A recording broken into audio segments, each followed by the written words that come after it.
প্রথম পর্যায়ক্রমিক মূল্যায়ন 2025-এর জন্য আরও একটি প্রশ্ন মডেল সেট, ষষ্ঠ শ্রেণী বাংলা প্রশ্ন, যেখানে সময় 1 ঘন্টা, পূর্ণমান রয়েছে 30। নাম, বিভাগ, রোল নাম্বার নিজেরা অবশ্যই ফিল আপ করবে। প্রথমে বলেছে সঠিক উত্তরটি নির্বাচন করে লেখো।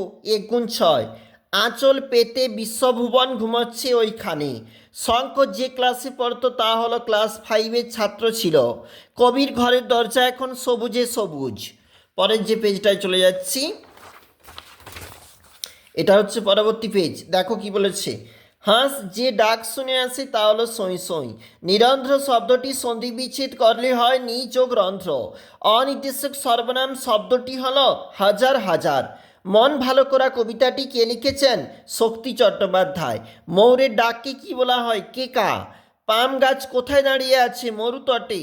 রিউবেন ক্যাস্টাং কত বছর ধরে পশুদের পরিচর্যার ভাষা চর্চায় নিজেকে নিয়োজিত রেখেছেন? 40 বৎসর। পরের প্রশ্ন দেখো। হযবরল গল্পটি সুকুমার রায় লিখেছেন। বিড়ালটি কিভাবে হাসছিল? চেয়ে দেখি রুমাল, সে তো আর রুমাল নেই, রুমালটি কি হয়েছিল? হয়ে গেল বেড়াল। শঙ্করের কোন সহপাঠী তাকে বিদ্রূপ করেছিল? গাছের তলায় শুয়ে আকাশ রাখাল কি দেখছে?